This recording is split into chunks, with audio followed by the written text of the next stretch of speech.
घुमा दिए, जो हमने खाया पिया उसको पूरे शरीर में पहुंचाना ज्ञान वायु का काम है। यहाँ धुआं करा तो ऊपर तक जाता है, आपका आत्म समझ जाता है। ऐसे ज्ञान वायु जो है पूरे शरीर में जो है भेजती है। तो भगवान ने ही प्रकृति बना रखी है। तो इसी प्रकार से भगवान शिव जो है भस्म को धारण करते हैं, उसका कारण यही है। सब जलकर क्या हो जाता है? मिट्टी, भस्म हो जाती है। पूरा ब्रह्मांड का नाश हो जाता है, क्या बन जाता है? सब भस्म। तो जिस प्रकार से हमने सब कुछ खाया पिया, उसका रस अगला शरीर में लगता है, बाकी सब बेकार हो जाता है, मन से निकल जाता है। मेरे सारे संसार की चीजें, हीरा हो, मोती हो, माणिक हो, उपकरण हो, पन्ना हो, जो कुछ भी हो, सोना हो, चांदी हो, समस्त चीजें जल के आते हैं, क्या होती है? राख। इसलिए भगवान शंकर राख उस राख को लगाते हैं, क्योंकि सारा वही ये संसार का राख और कुछ नहीं है। इसलिए भगवान सबको क्या प्रिय है? राख, भस्म। जन्मम मरणम द्वंद्वम शिव माया समर्पितम शिव मायार्पित द्वंद्वो नाम पुनस्त्वात्म भाव भवेद हरे ब्रह्मा च ऋषियाः सप्रजापतयस्तथा संपूज्या पार्थिवं लिंगम प्रापुः सर्वे सुतं द्विजाः। ऐसा नहीं कि हम आप ही भस्म भगवान को चढ़ाते हैं या शिवलिंग शिव जी की पूजन करते हैं। ब्रह्मा विष्णु आदि भी शिव जी की पूजन करते हैं और भस्मादि उनको चढ़ाते हैं। सर्वो भवस्य रुद्रस्य उग्रो भीम इतीश्वराः महादेव पशुपतिन रेतान मूर्ति विरचेत। सर्व भव रुद्र उग्र भीम ईश्वर महादेव पशुपति ये भगवान के नाम हैं, ये नामों के गण हैं, उनका पूजन करना चाहिए। हरो महेश्वरा शंभो शूलपाणि पिनाक धृक शिवोपत सेवा महादेव इति क्रमात्। एकादश रुद्र हैं, एकादश रुद्रों की पूजन भगवान के साथ में ही करना चाहिए। अग्र तो वीरभद्रम च पृष्ठे कीर्ति मुखम तथा तत् एकादशा रुद्रान पूजित विधिना तथा आगे वीरभद्र पीछे कीर्ति मुख और सम्मुख नंदी को स्थापित कर पूजन करना चाहिए। ईशानम नंदिनम चंडम महाकालम च भृंगीणम वृषम स्कंदम कपर्देशम सोमम शुक्रम च तत्क्रमात्। ईशान नंदी चंड महाकाल भृंगी बैल स्कंद कार्तिकी और कपर्देश सोम मतलब चंद्रमा और शुक्राचार्य इनकी भगवान के साथ में पूजन होती है। ये भगवान के क्या है? गण है। बिना भस्म त्रिपुंडेना बिना रुद्राक्ष माल्या बिल पत्र रैवा पूजेत शंकरम बुधा। बिना भस्म के, बिना त्रिपुंड के और बिना रुद्राक्ष की माला के भगवान भोलेनाथ का पूजन नहीं करना चाहिए। या तो भस्म हो, भस्म ना हो तो त्रिपुंड लगाओ, त्रिपुंड ना हो तो रुद्राक्ष की माला हो, रुद्राक्ष की माला ना हो तो बिल्वपत्र हो और समर्थता में सभी चीजें हो तो ज्यादा अच्छा है। अब आप कह रहे हैं महाराज बोल रहे हैं, लेकिन महाराज के पास तो खुद ही नहीं दिख रहा है, तो जी हमारा जो कुंड रहेगा, जी भगवान का ही कुंड रहेगा। क्यों कितना बड़ा कपाल बनाया है कि अगर कुंड भी छोटा पड़ जाता है 4-5 कुंड लगाना पड़ेगा। इसलिए जो है हमारे गुरु जी जो है गुरुदेव श्री ब्रह्मानंद सरस्वती महाराज शंकराचार्य जी, तो शंकराचार्य संप्रदाय से संबंध रखता है तिलक, तो गुरु परंपरा से जो शंकर जी का तिलक चला रहा है हम वो लगा रहे हैं। बाकी त्रिपुंड लगाया जाए, चाहे वो भस्म का, अष्टगंध का, मलयगिरी चंदन का या मिट्टी का, और ये भी नहीं है तो पानी का, पानी है चले तो ऐसे ही फेर लें।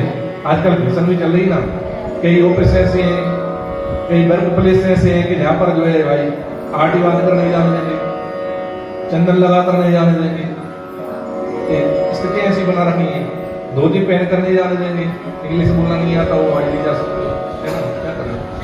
तो ऐसी कंडीशन में अगर नहीं जा सकते हैं तो पानी ही ले, तो पानी का एक कुंड ऐसा लगाकर जा सकते हैं। तो भस्म, अष्टगंध, मिट्टी अथवा पानी का त्रिपुंड लगाना जरूरी है। भगवान को बिल्वपत्र चढ़ाना जरूरी है, भस्म चढ़ाना जरूरी है, रुद्राक्ष चढ़ाना जरूरी है। इनसे भगवान प्रसन्न होते हैं। अलम याद सहस्रेण अलम यादार्बुदैरपि भक्षिते शिव नैवेद्ये शिव सायुज्य मापनयात् आग्राह्यम शिव नैवेद्यम पत्रम पुष्पम फलम जलम सालग्राम शिला संगार सर्वं याति पवित्रता। जो शिवजी पर हम प्रसाद चढ़ाते हैं वो प्रसाद यदि शिवजी को टच हो जाए, शिवलिंग को अलग रखा है हमने निकाल तो वो अलग बात है, लेकिन शिवजी को अगर टच हो गया तो वो प्रसाद नहीं खाना चाहिए। अलग रखा है वो खा सकते हैं, एक बात है। दूसरी बात, शिव जी का जो अभिषेक का जल है वो पीना नहीं चाहिए। अब इनको किस हिसाब से खाना चाहिए, पीना चाहिए, वो आगे का भी सुन लो। जो प्रसाद रखा हुआ है शिव जी का, इस पर सो गया, उस प्रसाद को उठा के सालग्राम भगवान का प्रसाद में मिला दो, वो प्रसाद याद कर खा सकते हो। शिव जी का अभिषेक का जल है, उस जल को सालग्राम भगवान को स्नान करा के उनके जल में मिला दो, तो प्रसाद में प्रसाद और जल में जल मिलाकर आप खा सकते हैं, जल पी सकते हैं। और बिना सालग्राम जी के जल में जल मिलाकर पीने के दोष लगता है, बिना प्रसाद में प्रसाद मिलाकर खाने से दोष लगता है। शिव पुराण के अनुसार, स्कंद पुराण के अनुसार कोई दोष नहीं है। बोलिए हर हर महादेव।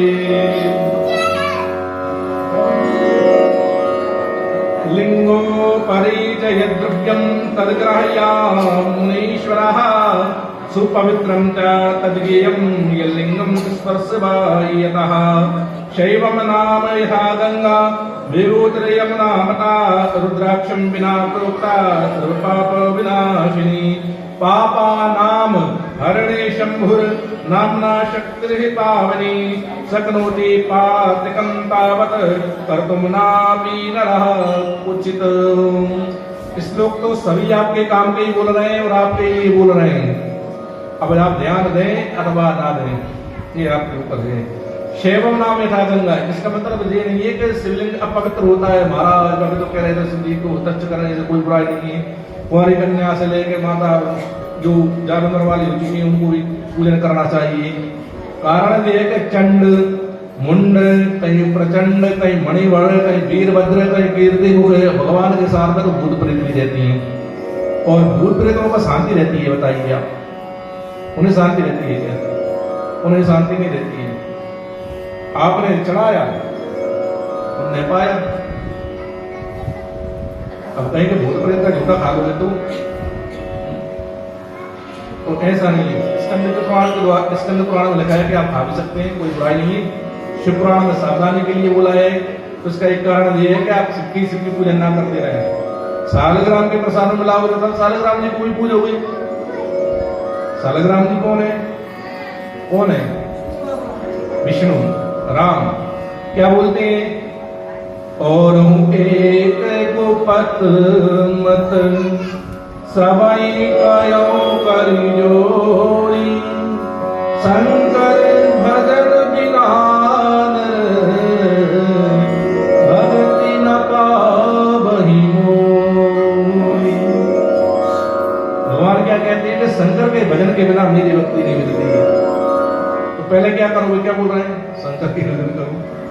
शंकर क्या बोल रहे हैं? पहले नारायण का भजन करो। हम काय को मूर्ख बने? अरे दोनों का करें ना, क्या दिक्कत है? ये राम जी बैठे हैं और ये हमारे भोलेनाथ जी बैठे हैं। यहाँ भोलेनाथ का भी कर रहे हैं, राम का भी कर रहे हैं। एक भगवान का हरिहर रूप भी है, आधे भगवान विष्णु है, आधे भोलेनाथ है। जिस प्रकार से अर्धनारीश्वर है और आधे भोले हैं। नारी में माता पार्वती और पुरुष में, ईश्वर में भोलेनाथ। उसी प्रकार से हरिहर रूप भी है, आधे विष्णु है और आधे शिव है। तो इनमें भेद बुद्धि होना भी नहीं चाहिए। आप चाहें तो चढ़ा हुआ प्रसाद खा भी सकते हैं स्कंद पुराण के अनुसार, और चाहे तो भगवान विष्णु का पूजन करने में कोई बुराई भी नहीं है। अच्छी बात है। तो भगवान के दोनों रूप है, तो सालग्राम जी के प्रसाद में प्रसाद मिलाए, जल में जल मिलाए, उसका पान करें तो सभी दोषों को हरने वाला है। यहाँ पर दो नदियां भी हैं, सबसे पवित्र गंगा जी और नर्मदा जी। गंगा जी का अपना प्रभाव है तो नर्मदा जी का भी एक अपना प्रभाव है। सर्वतीर्थेषु यत् पुण्यं सर्वयज्ञेषु यत् फलं सर्ववेदेषु यत् ज्ञानं तत्सर्वं नर्मदा तटे। जो बड़े बड़े यज्ञों को करने से, दूसरी नदियों में स्नान आदि करने से, पुण्य आदि करने से प्राप्त होता है, वो नर्मदा जी के दर्शन मात्र से प्राप्त हो जाता है। क्या हो जाता है? दर्शन मात्र से। इस काल कलिकाल कलयुग में, घोर कलयुग में, जहां हवा और पानी भी दूषित हो चुके हैं, पशु पक्षी प्रदूषण के कारण मरने लगे हैं, वहां भी कलिकाल